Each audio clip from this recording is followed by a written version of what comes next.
Shri Swami Samarth. Hello, हाय, नमस्कार. श्री स्वामी समर्थ सगळ्यांना. तुमचं स्वागत आहे माझं चॅनल नीता इजी शिलाईमध्ये. तर बघा, आजच्या व्हिडिओमध्ये तुम्हाला मी पाठीचा भाग मी माझ्या पद्धतीने कसा तयार करते हे दाखवणार आहे. कमीत कमी वेळात आणि कमीत कमी टिप्पा माराव्या लागतील अशी माझी पद्धत आहे. तर व्हिडिओ पूर्ण पहा, अजिबात स्किप करू नका. तुम्हाला जर माझे व्हिडिओ आवडत असतील तर लाईक, चॅनल सबस्क्राईब करायला देखील विसरू नका. तर हा बघा, अस्तरचा पाठीचा भाग मी कट करून घेतलेला आहे आणि हा आहे आपल्या साडीतला जो ब्लाऊज पीस असतो त्याचा भाग आहे. तर ह्याच्यावरती आपल्याला पहिला गळा कट करून घ्यायचा आहे. तर प्रत्येकाची ही तक्रार असते की ब्लाऊज शोल्डरमधून उतरतो. तर का उतरतो ब्लाऊज शोल्डरमधून? कारण आपण इथे शोल्डर आणि गळा रुंदी कमी जास्त करतो, त्यामुळे ब्लाऊज शोल्डरमधून उतरतो. तर शोल्डर आणि गळा रुंदी ही अगदी योग्य घेतली गेली पाहिजे, तेव्हाच ब्लाऊज आपला व्यवस्थित बसणार आहे. तर बघा, हे ब्लाऊज 38 छातीचं आहे. तर मी इथे गळारुंदी 2.25 इंच घेणार आहे. तर गळारुंदी 2.25 इंच ह्याच्यासाठी घेतलेली आहे कारण पाठीमागील गळा फक्त 8.5 इंच आहे. समजा ह्याचा जर डीप गळा असता 9-10 असता तर मी ते 2 इंच गळारुंदी घेतली असती, त्यावेळी आपलं ब्लाऊज काय होतं, शोल्डरमधून पडत नाही. तर 8.5 इंच पाठीमागील गळ्याची लांबी आहे, त्यामध्ये मार्जिनसाठी अर्धा इंच मिसळायचा, म्हणजे एकूण 9 इंचावर आपण असा पॉईंट द्यायचा. तर आता गळा आपल्याला थोडा पसरट पाहिजे, तर इथे काय करणार आहे, मी 3.5 इंचावर गळारुंदी घेणार आहे. तर बघा, 3.5 इंचावर आपण गळारुंदी अशी घेतलेली आहे आणि इथून असं तिरकं आपल्याला मार्किंग करून तिरकी लाईन अशी आखून घ्यायची आहे. आणि बघा, हा असा आपल्याला गोल गळ्याचा आकार काढून घ्यायचा आहे. तर खूप सोपी पद्धत आहे गळा काढण्याची देखील. तर बघा, आता हा आहे आपला साडीतला भाग. अगदी ह्याच्यावरती असा हा भाग ठेवून घ्यायचा आहे व्यवस्थित. तर अस्तरचा कपडा आणि मेन फॅब्रिकचा कपडा पुढे मागे सरकता असं जर तुम्हाला वाटत असेल, तुम्ही याला पिनअप करून घ्या, त्यानंतर मग गळा कट करा. तर हे दोन्ही मिळून एकदमच आपल्याला कटिंग करायचं आहे.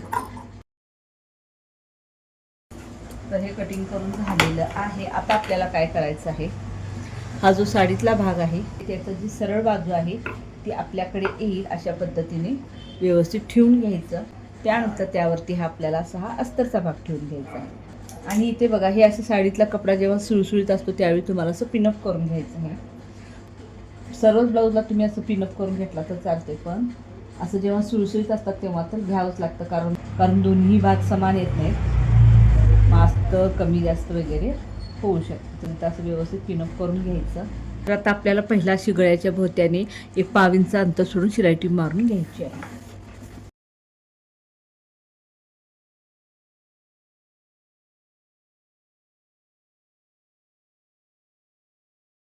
आता हे पिना काढून घेऊया.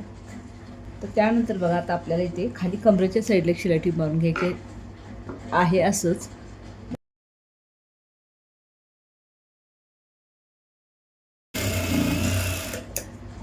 तर बघा, खालच्या कमरेच्या साईडला शिलाई टीप मारून घेतली आणि गळ्याला देखील मारून घेतली. आता इथे गळ्याला आपल्याला कात्रीने कट्स मारायचे. इथे कमरेला अजिबात मारायचं नाही, फक्त गळ्याला आपल्याला कात्रीने कट्स मारल्यानंतर बघा, हे दोन्ही भाग आहेत हे साडीतला न्यायचा असा पलटी करून घ्यायचा आहे. सरळ करून घेतलेलं आहे. आता आपल्याला इथून गळ्याला अशी किनार टीप मारते. तर हे अगदी व्यवस्थित असं अस्तर आणि साडीतला भाग असं व्यवस्थित करून घ्यायचा आणि इथून अशी आपल्याला किनार टीप मारून घ्यायची.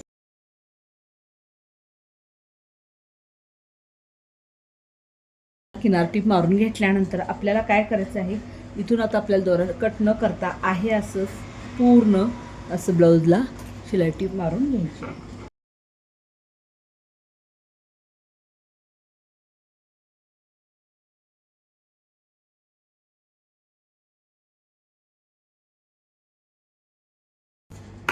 तर बघा, अगदी व्यवस्थित अशी आपली शिलाई टीप मारून झालेली आहे. आपल्याला काय करायचं आहे, हा जो पाठीचा भाग आहे असा घडी टाकायचा आहे. तर बघा, अगदी व्यवस्थित असा घडी टाकला. घडी टाकल्यानंतर इथून आपल्याला 1.5 इंचावर एक पॉईंट द्यायचा.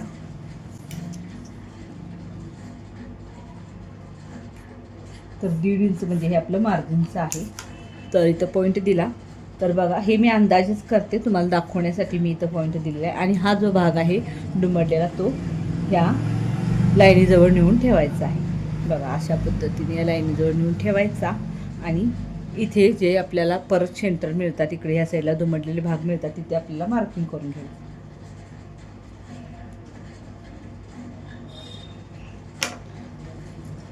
आता बघा हे जिथं मार्किंग केलेलं आहे तिथून आपल्याला द्यायचं आहे पाठीतलं डास. तर पाठीतले डास कसे द्यायचे आहेत बघा. तर हा गळा खूप वर आहे त्यामुळे मी डास थोडा जास्त उंच देणार आहे. तर इथे बघा मी 5 इंचाचा डास देणार आहे. तर तुम्हाला खरं सांगायचं तर हे डास वगैरे मी 5 इंच इकडचं काही मोजत बसत नाही. दोन्हीकडचं मी दोन्हीही अंदाजे देते. इकडचं सेम असं काही नाही. तर बघा ह्या साईडला 1/2 इंच, ह्या साईडला 1/2 इंच, इकडं 1/2 इंच. तर तुम्हाला सांगते हे डास देण्याचं कारण, पाठीमागे काकेमध्ये फुगा वगैरे येतो ना, तेव्हा हे डास दिला नसल्यामुळे किंवा एवढा छोटासा वगैरे डास दिल्यामुळे ते फुगा येतो.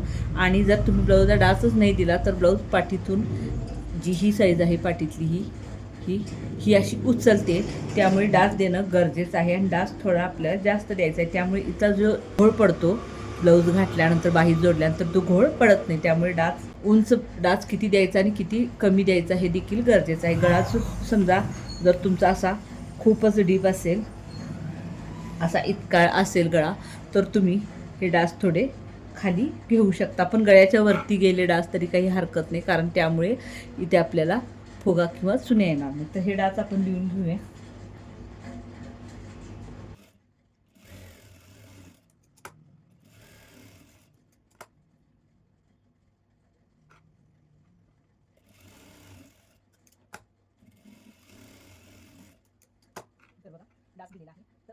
तर आता आणखीन एक तुम्हाला ट्रिक सांगते, सोपी म्हणजे पद्धत सांगते माझी.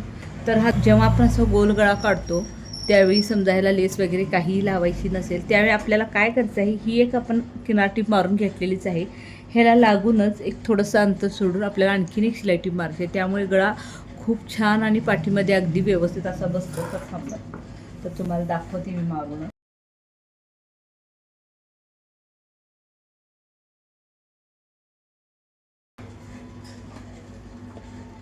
तर तुम्हाला दिसते का बघा, ह्या मी अशा 2 टिपा मारलेल्या आहेत. ही एक आणि ही एक, अशा 2 टिपा मारल्यामुळे ना अगदी ब्लाऊज असा परफेक्टच बसतो. तर बघू शकता हा पाठीचा भाग आपला असा तयार झाला आहे. हे जर भाग आपल्याशी फिटिंगला गेले तर हा पाठीचा भाग आपला तयार झालेला आहे. तर बघा आत्ता आपण जो पाठीचा भाग तयार केलेला आहे त्याच सेम ब्लाऊजचा, कटोरी ब्लाऊजचा भाग, पुढील जो भाग असतो फ्रंट साईडचा, तो आपण उद्याच्या भागामध्ये तयार करणार आहोत. तर उद्याचा व्हिडिओ पाहायला अजिबात विसरू नका. तसेच आजचा व्हिडिओ जर तुम्हाला आवडला असेल तर नक्की मला कमेंट करून सांगा. आणि हा व्हिडिओ पूर्ण पाहिल्याबद्दल तुमचे मनापासून धन्यवाद.